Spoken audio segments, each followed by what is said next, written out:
Nakakagulat at nakakagalit ang revelasyon na si Pangulong Kuting Jr. ay natimbog sa bitag na inilatag umano ni pangalawang Pangulo Inday Sara Duterte. Kasunod nito, naputata rin si House Speaker Martin Tambaloslos at unang ginang Liza Trasmags matapos madamay sa kontrobersya. Ayon sa mga ulat, si VP Sara ay naghain ng ebidensyang nagdidiin kay Kuting sa dimo ni irregularidad at katiwali ang nagaganap sa administrasyon. Ang sinasabing bitag ay resulta ng matagal ng imbestigasyon at sinusuportahan ng ilang opisyal mula sa gobyerno at militar. Sa gitna ng mainit na usapin, sina Tambaloslos at Liza Trasmags ay nabatikos din matapos madawit ang kanilang pangalan sa naturang kontrobersya na nagdulot naman ng matinding galit mula sa publiko. Ang insidenteng ito ay nagdulot ng mas malalim na pagkakabahabahagi sa administrasyon at ng malawakang panawagan para sa pananagutan. Habang patuloy na lumalabas ang karagdagang impormasyon, inaabangan ng taong bayan kung anong magiging aksyon ng korte at iba pang ahensya ng gobyerno. Para sa marami, ang kaganapang ito ay isang mahalagang hakbang tungo sa pagsisiwalat ng katotohanan. At yan nga ang balitang ating pagkakatutukan. Ngunit bago ang lahat, siguraduhin mag-subscribe at i-hit ang notification bell para sa patuloy na pagtutok sa mga silap ng bagong balita sa tunay na boses ng masa.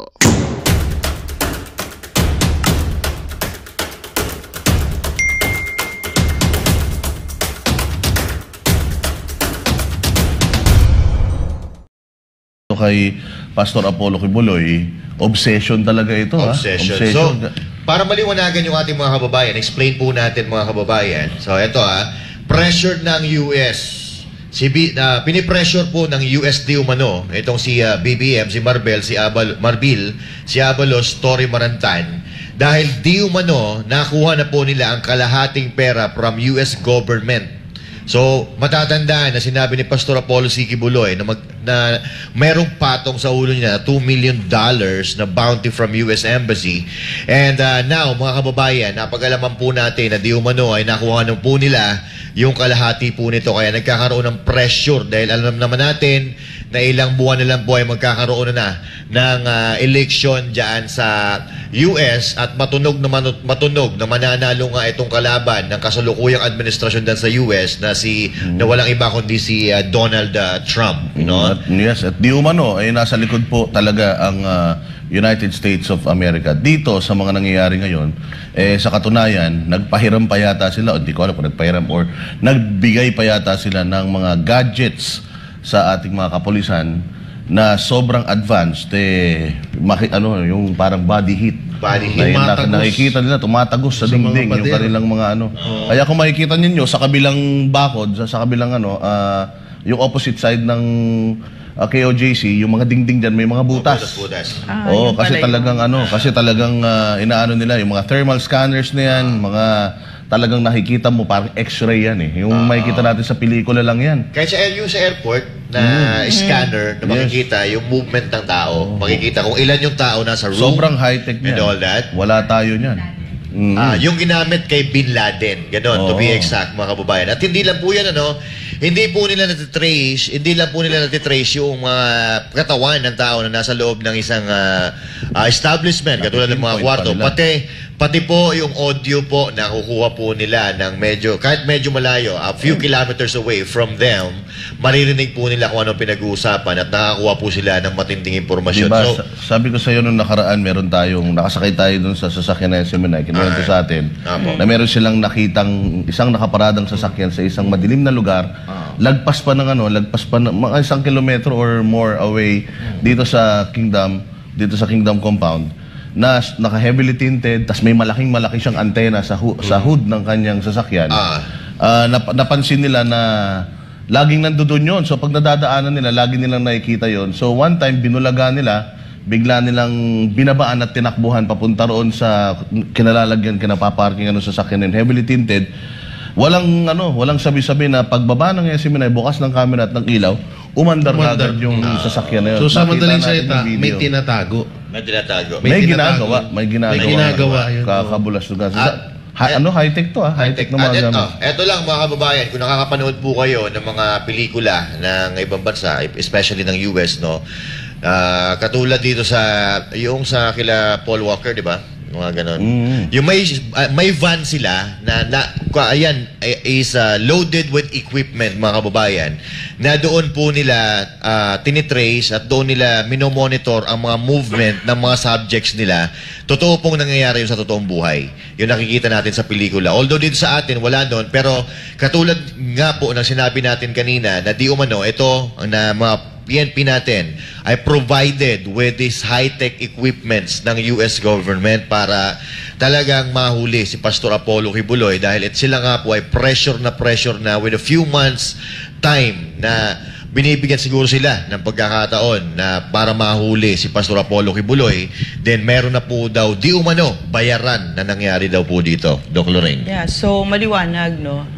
Posible ito na nangyari. Hindi ito pwedeng mangyari nang hindi ito lingid sa kaalaman ni Bongbong Marcos, no? Kasama siya dito. At yung sinabi ni Coach, ni Dada at saka ni Master, no, na marami na silang batas na nilabag noon, yung spying, yung wiretapping, lahat yan, no? At saka yung pagpasok nila dito sa maliwanag na talagang isinuko na ni Bongbong Marcos ang soberenya ng Pilipinas, itong tuta na kano na ito, na presidenteng ito, wala nang soberenya ang Pilipinas. Tuta na talaga siya ng kano, sunod-sunuran, and willing siya na magdanak ang dugo dito ngayong gabi, pati itong mga pulis niya, no, para saan? Meron ba tayong kaaway na dayuhan dito na mamamatay ang Pilipino at magdadanak ng dugo? Hindi, wala. Tungkol sa pera ito. Yan ang napaka-immoral, a moral degenerate of a president. He made all of this possible. Kasama dyan sila Abalos, yung sekretary niya.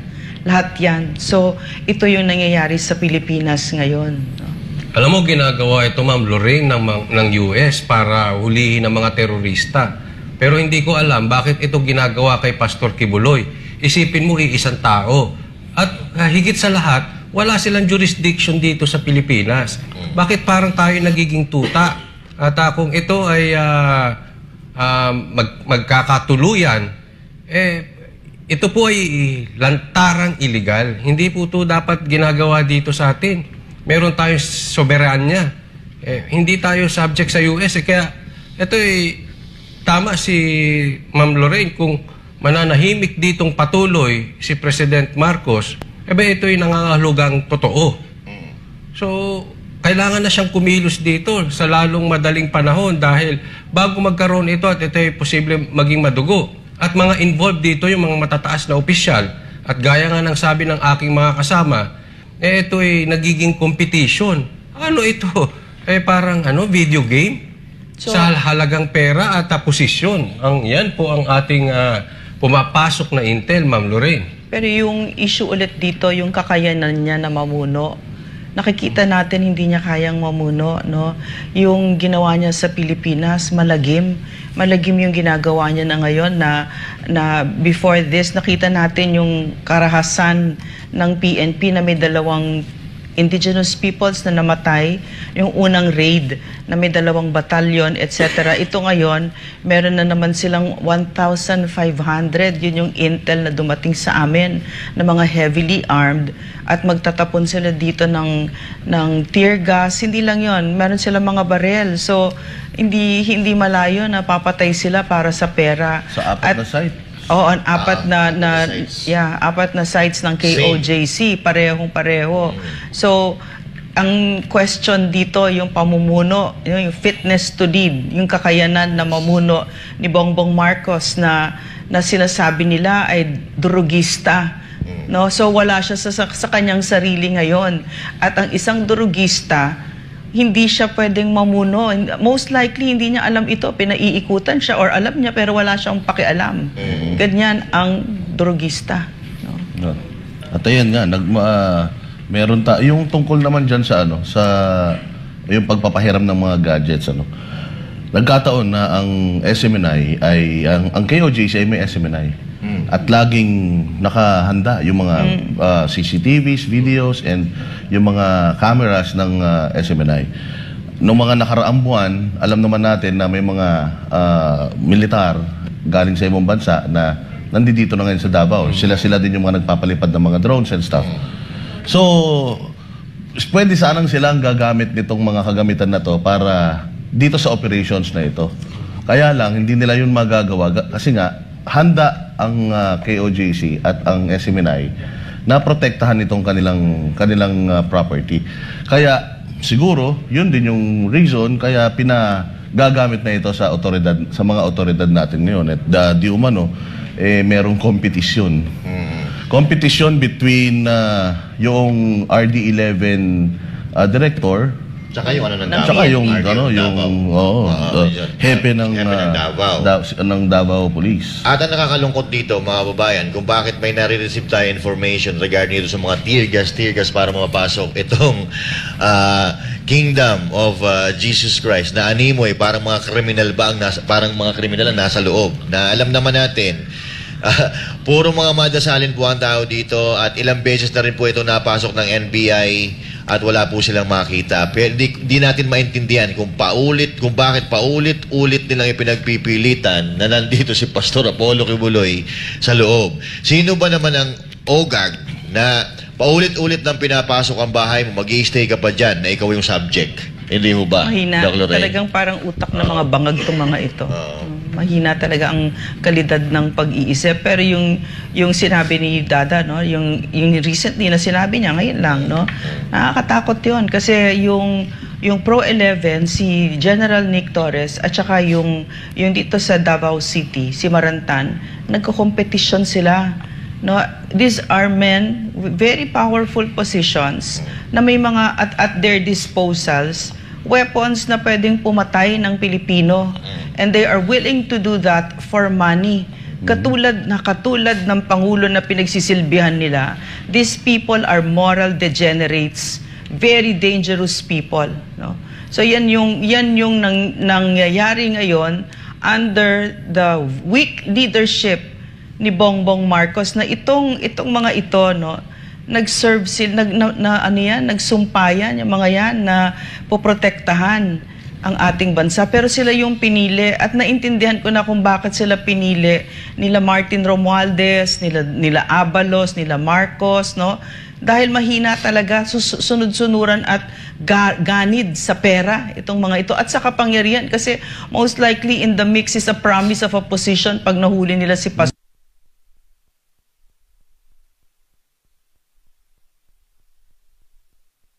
Kahit ipag-combine ninyo yung mga utak ninyo, kahit siguro 1/4 ng IQ ni Pastor hindi ninyo maaabot. Napakatalinong tao nun. Hindi sila kasing pulpul ninyo, no? Ang pupulpul ninyo. Dahil lang sa PNP chief. Yeah. Ilang beses na kayo pumunta dito, hindi nyo kaya. Ang sabi sa akin, no, ni General Philmar Escobar, na ikinahihiya niya kayo. Failure of intelligence. Ibig sabihin, tsumachamba kayo. At saka mahina talaga kayo, no, na hindi ninyo mahabol-habol si Pastor. Alam nyo kung bakit? Kasi napakatalinong tao niya at kayo hindi, mga kamote kayo, no? At hindi lang ito pera, no? Hindi lang po pera pinag-uusapan. Pinag-uusapan din daw po dito di umano ay ang posisyon para maging PNP chief. Grabe naman, dahil lang doon, di ba? Ngayon pa nga lang, dapat thankful na po kayo kung anong mga posisyon meron kayo, dahil kahit papaano nakikilala po kayo sa larangan ng inyong pinasukan. Pero pwede bang sumingit dyan? Kasi nakaririmarim na trait yan ng Marcos administration, na ang tingin sa pwesto ay forma at yung kayamanan, lisensya para magnakaw sa Pilipino at kung ano, gahasain ang Pilipino. Ganyan ang tingin nitong Marcos na ito. At hindi tayo nagugulat na yung kanyang mga galamay ay gayon din, lahat sila. Kaya katulad niya lasing sa kapangyarihan, imbes na, ano ba yung pwesto na yan? Yan kami, ni PRRD. Ang pwesto na yan para magsilbi sa Pilipino. At yung hawak mong kapangyarihan, hindi yan para sa'yo, kundi para sa mga taong walang kapangyarihan. Para gawin mo sila empowered. Itong mga ito, kabababaw, no? Tsaka ito, dugtungan natin, Doc Lorraine. Kasumpa-sumpa. Opo, So, ito po, nakakagali talaga. Yes. I understand, Doc Lorraine. Pero, ito, Totoo po ito mga kababayan, itong tinatawag na extraordinary rendition. Yung sinasabi ni Pastor Apollo Kibuloy, I remember the very last time na siya ay nakapagsalita, ito po yung kanyang dinidiscuss, yung extraordinary rendition. Totoo daw, di umano po ito, at ito po talaga ang balak sa kanya. Yung, ang nakakalungkot lang po dito, no, dahil yung mga leader natin dito sa Pilipinas ay naaatim nilang ipagkanulo ang kanilang mga kababayan, katulad ni Pastor Apollo Kibuloy, sa larangan ng pera, posisyon at kapangyarihan, willing sila na magsikripisyo ng buhay, katulad ni Pastor Apollo Kibuloy, at ibibigay na pabuya sa US. Pero at the same time, Master, mga kababayan, nagpapasalamat din tayo kasi nalaman ko na yung may mga graduates ng PNPA na mga generals na kinundena itong si Torre. Maraming salamat, sir, sa boses ninyo. Kayo ang totoong mga lingkod ng bayan at kayo ay bakit kumakapit pa kami na may pag-asa pa ang Pilipinas, na ipinaglalaban ninyo at pinagtotohanan ninyo ang isinumpa ninyo sa ating watawat. Alam mo, gusto nila ng posisyon at kanina nga nagtatanungan kami ni Ma'am Lorraine, sabi, hanggang ngayon naniniwala pa ba kayo? Naniniwala pa sila na dito si Pastor Kibuloy dahil yan nga narinig natin na second wave. Talagang hahalungkatin yung 4 na lugar sabay-sabay ulit. So ibig sabihin naniniwala sila. Kung ikaw ay naghahangad na mas mataas na posisyon, dapat nga mas mataas ang iyong intelligence. Asan napupunta? Puro gamit ang natatanggap ninyo, pero parang dagdagan naman natin yung ating paggamit ng utak. Jay. Alam nyo, nung una, nagdadalawang isip pa tayo nung about sa Amerikano na unti-unti na tayo sinasako. Pero ngayon, obvious na no? Yeah. Na nagpapa-under na ho ang administrasyong Marcos sa mga Amerikano. Dahil lahat ho ng gulo na nangyayari ngayon sa Pilipinas ay involved po ang Amerika. Yeah. Yung ICC, involved ang Amerika. At dito naman sa KOJC, involved pa rin ang Amerika. So, sa madaling salita, talagang parang nagkakatotoo na po yung mga sinasabi ng mga eksperto na baka ito na nga yung dahilan daan para makuha ng administrasyong Marcos yung yaman nila na nakatago sa ibang bansa. At pati yung mga EDCA sites, kapalit yan ng mga EDCA sites natin. And ano ba yung extraordinary rendition? Ipapaliwanag natin na paulit-ulit yung extraordinary rendition na yan. Si Pastor Apollo Kibuloy po ay una pong kinasuhan ng mga kalokohang kaso sa Amerika para po ang kanyang simbahang Kingdom of Jesus Christ ay hindi mag-prosper doon dahil napakabilis po ng paglaki ng Kingdom of Jesus Christ sa Amerika. At alam naman po natin na ang mga Amerikano racist yan. O ayaw nila na may ibang lahi ang magdo-dominate sa kanilang lugar o sa kanilang bansa. At saka sa buong bansa. Sa buong mundo. Gusto nila yung sila lang talaga. Sila lang ang bida. No? So makikita ninyo si Pastor Apollo Kibuloy, dumarating siya, may sarili siyang eroplano, may mga chopper siya. So sampal talaga sa mukha nila yon yung mga yung mga kung ano yung power na meron si Pastor Apollo Kibuloy. Kaya ginawan siya ng mga kaso diyan. And alam po natin yung nangyari dito sa Kingdom of Jesus Christ na sila po ay napasok sa kanilang meron po silang nakuhang tao dito sa kanilang grupo na pinagkatiwalaan nila, pero ninakawan sila at in-exile yon sa Amerika or nag-exile sa Amerika kapalit noong mga information about KOJC, at yun yung mga ginamit nila para magsampa ng kaso sa Amerika. So FBI nagsampa ng kaso sa kanila, napakadaming kaso. Ang problema, hindi nila kayang patunayan sa korte na may kasalanan si Pastor Apollo Kibuloy. Kaya ang pinakaparaan is kung magkokorte sila sa Amerika, matatalo sila kasi lahat ng mga abogado ni Pastor Apollo Kibuloy sa Amerika ay antay na ng antay kung kailan ng hearing. Hindi iminumove kasi nga alam nila na mapapahiya sila. Sabi nga ng mga abogado ni Pastor Apollo Kibuloy, we cannot wait for our day in court kasi dudurugin namin yung mga yung kanilang mga testigo dahil kasinungalingan lahat nung nila eh. Lahat tapos hindi na pwedeng iurong. Mm. Itong November na yung hindi na nila, ito na yung kailangan nilang humarap sa korte, si Pastor pupunta doon, at wawasakin yun ng mga legal team ni Pastor, kasi mga sinungaling itong US na gobyerno, US Military Industrial Complex, at ang US is the #1 terrorist country in the whole world. #1 terrorist, lahat ng bansang hinawakan yan, Afghanistan, Syria, Ukraine, lahat yan na irreversibly destroyed, hindi na bumalik, no? So, at alam ni Bongbong Marcos yan, nung siya'y tumakbo for president, sinabi niya yun, pag Magandang balita ang hatid namin sa inyo ngayong araw. Sa pagtatapos ng aming balitaan, nagbigay kami ng mga mahalagang impormasyon. Maraming salamat sa pagtutok at pagsuporta sa aming programa. Huwag kalimutang manatili sa mga susunod na araw para sa mga bagong balita at mga kwento na dapat nating abangan. Mula sa Boses ng Masa, magandang araw Pilipinas!